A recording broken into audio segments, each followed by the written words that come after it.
Hope you are enjoying yourself so far. Where's that truest table? Oh, did I say truest tables? I'm sorry. A friend was texting me backstage, "Hey Vern, how are ya?"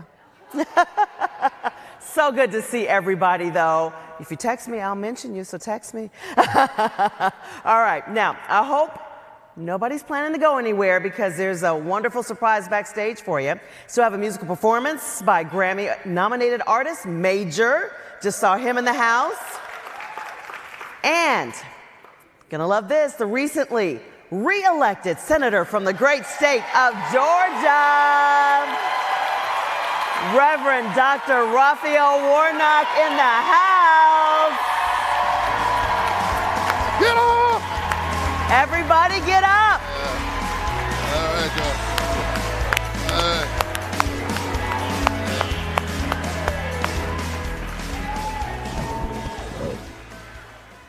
Wow.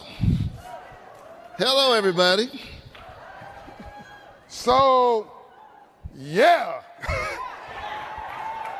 So Dr. King said, where do we go from here? Right here. How long? Not long. How long? Not long. So I was watching his Senator Dr. Reverend Warnock's acceptance speech, and I was texting him how touched I was about it. And the next thing I hear when he walks out on stage, he says, "My mother picked cotton, and now she's picking a U.S. senator."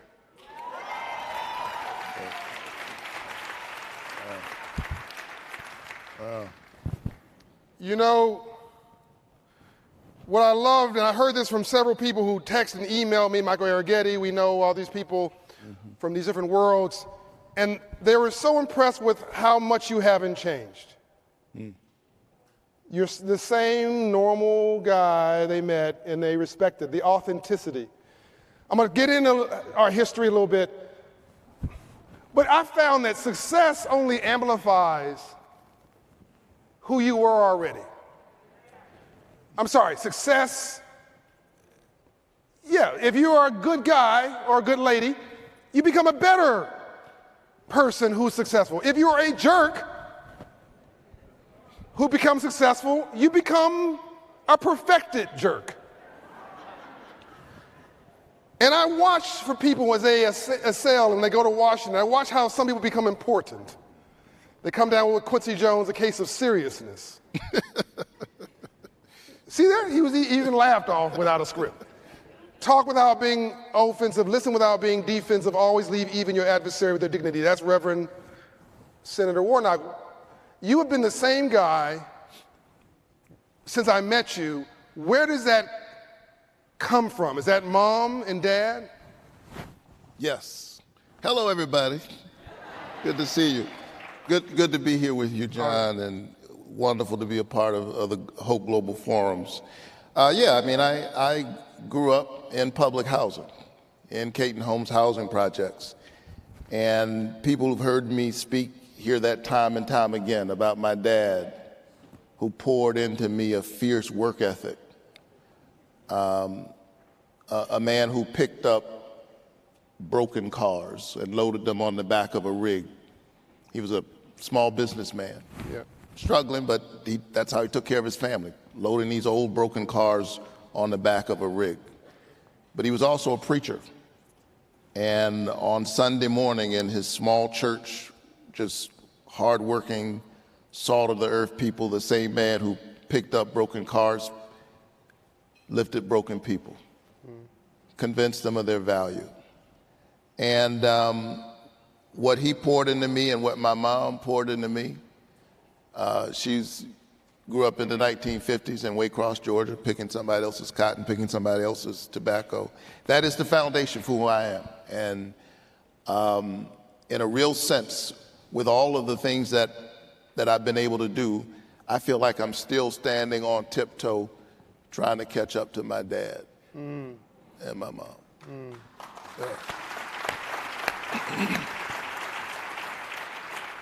Let's go deeper into that. Why, I mean, again, someone could say, look at your accomplishments, look at your pedigree, look at your credentials. Why do you feel that you're still trying to catch up to mom and dad?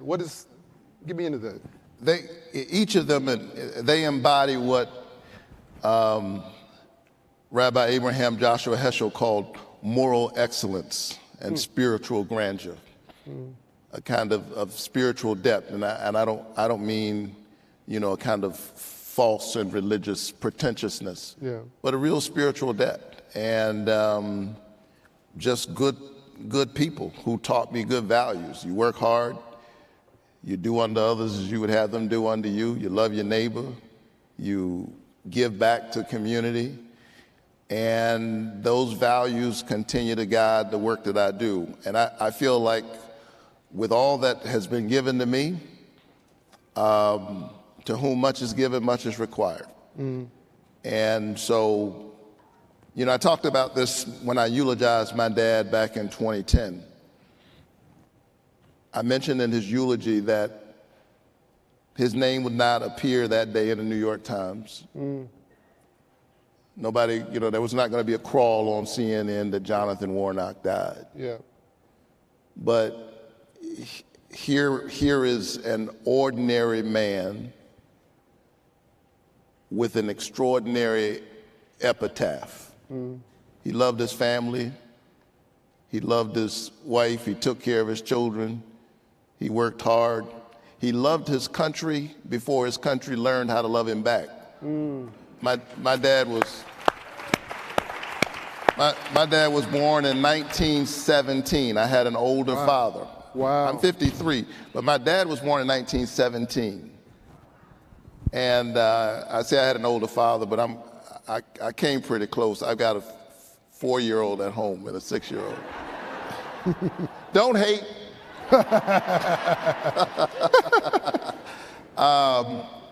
But he would sometimes tell the story of, as a World War II veteran, how he was literally asked, while wearing his soldier's uniform, to give up his seat to a white teenager. And the skin he was wearing was more important than the uniform he was wearing. To others. And in terms of how the society saw it. Right. And so he was asked to give up his seat, and he would tell that story as a part of the reality that shaped his life, but he was never bitter. He was never overwhelmed with bitterness. We said the Pledge of Allegiance in my church, in the church where he raised us. That's where I learned to say the Pledge of Allegiance, in a little black church. And he taught us to love country. And he saw the arc of change in our country, born in 1917. So he saw enough change to know that the country could be better. The Great Depression and World War II. All of that. Civil rights movement. He lived through all of that. And then he passed that on to us. And so I know that these are very difficult times, difficult days, but we've seen difficulty before. When I think about my dad and I think about my mom, when I think about the great John Lewis, who was my parishioner, who am I to give up? That's right. That's right.